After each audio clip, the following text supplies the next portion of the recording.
Selamat mendengarkan podcast ini. Shalom, Bapak, Ibu, dan saudara-saudara yang terkasih di dalam Tuhan. Kebenaran pada saat ini berjudul pasivitas. Setan mengondisi manusia berkeadaan menyerah pada keadaan atau disebut pasif. Sejak kecil sibuk dengan mainan dan sekolah, dewasa sibuk dengan kuliah, cari jodoh, berkeluarga dan karier. Mereka jadi orang baik, bukan jadi orang bejat, ya, rajin ke gereja, bahkan menjadi aktivis atau pendeta. Tetapi mereka tidak mengerti proses memberi diri diselamatkan. Ini terjadi karena gereja tidak memiliki pengajaran yang tepat untuk mengimplikasikan proses keselamatan itu. Dulu, pada umumnya, kita pasti memahami keselamatan sekedar terhindar dari neraka. Percaya Yesus selamat, padahal keselamatan adalah jalan hidup lewat proses. Proses dari meleset, makin tepat, sampai tidak bisa meleset. Kita belajar untuk mengendalikan diri, menguasai diri. Proses sehingga punya ketepatan. Dan itu bukan proses satu hari, proses panjang dalam kehidupan. Saudara-saudara, banyak orang Kristen dari kecil dikondisikan untuk menyerah pada keadaan. Dan tanpa disadari, kuasa gelap mengiringnya pada kegelapan abadi. Ini adalah keadaan yang mengerikan. Rata-rata kita masih begitu. Buktinya gairah materialisme mengikat hidup. Dan banyak orang yang sampai tingkat tidak bisa diperbaiki lagi. Di dalam 2 Korintus 5 ayat 10 dikatakan, jadi kami ini adalah utusan-utusan Kristus. Seakan-akan Allah menasihati kamu dengan perantaraan kami. Dalam nama Kristus, kami meminta kepadamu, berilah dirimu didamaikan dengan Allah. Memberi diri diperdamaikan artinya bahwa kita tidak otomatis berdamai dengan Tuhan. Harus lewat proses. Dan ini penting sekali. Ini bukan sesuatu yang sederhana, melainkan lewat sebuah proses yang berat.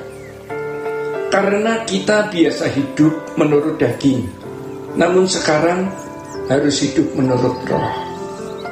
Kalau orang menyerah kepada keadaan, ia dapat binasa. Kita tak dapat menyelamatkan diri kita sendiri, tetapi kita bisa membinasakan diri kita.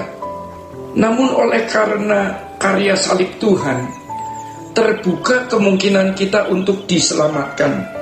Dengan kematian Yesus di kayu salib, mengampuni dosa kita atau menebus semua dosa kita, membawa diri kita dibenarkan di hadapan Allah walau belum benar. Mari kita harus memberi diri untuk diselamatkan, sama dengan memberi diri untuk diperdamaikan. Kita mau diperdamaikan dengan Allah, tetapi belum hidup dalam perdamaian yang benar. Lalu bagaimana itu implikasi konkretnya? Ironisnya, karena tidak jelas bagaimana kehidupan Kristen yang harus dijalani, maka mereka menyerah pada keadaan. Padahal dunia ini menggiring orang kepada kegelapan abadi. Tidak ada anjuran yang jelas, berilah dirimu untuk diselamatkan. Sekarang, karena kita diberi Tuhan pengertian yang tepat, marilah kita memberi diri diselamatkan. Menjadi orang percaya berarti kita harus menceburkan diri pada proses dikembalikan hidup kita ke rancangan Allah semula. Maka tidak bisa tidak, kita harus menanggalkan semua ikatan-ikatan dunia. Dan itu bukan Tuhan yang melepaskannya, kita yang harus melepaskan diri kita sendiri, supaya kita memberi diri untuk diselamatkan. Lukas 16 ayat 11 mengatakan, jadi jikalau kamu tidak setia dalam hal mamon yang tidak jujur, artinya jika kamu masih materialistis, siapakah yang akan mempercayakan kepadamu harta yang sesungguhnya? Teks aslinya bukan harta yang sesungguhnya, melainkan kebenaran atau alithea.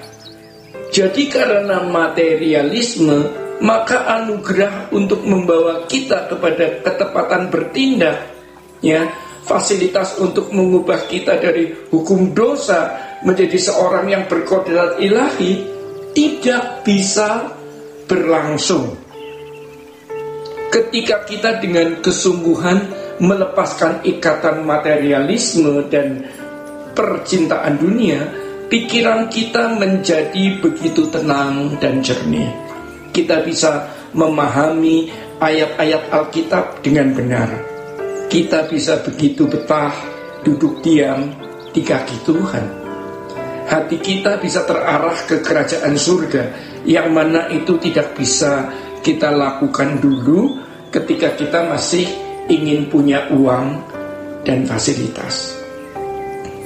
Bukan salah punya uang atau fasilitas, tetapi tujuan hidup kita bukanlah uang dan fasilitas tersebut.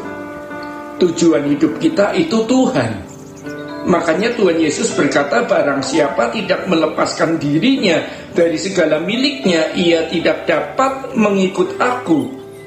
Sebagaimana yang Yesus perintahkan kepada orang kaya di Matius pasal 19, ia harus menjual segala miliknya, membagikannya kepada orang miskin, baru ikut Yesus.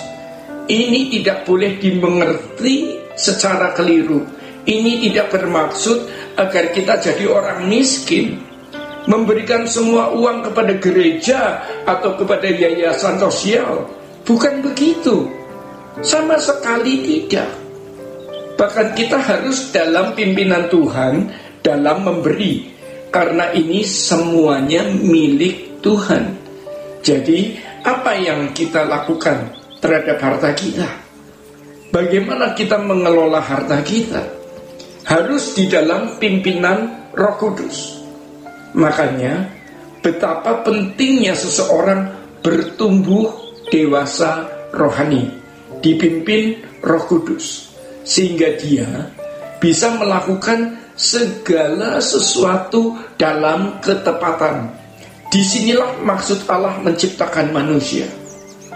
Manusia menjadi mandataris Allah, pelaksana apa yang Allah kehendaki untuk dilakukan. Dan masing-masing individu itu memiliki keadaan yang berbeda-beda. Tetapi di dalam keadaan yang berbeda-beda itu, segala sesuatu yang dilakukan tepat seperti yang Allah kehendaki. Demikian kebenaran pada saat ini.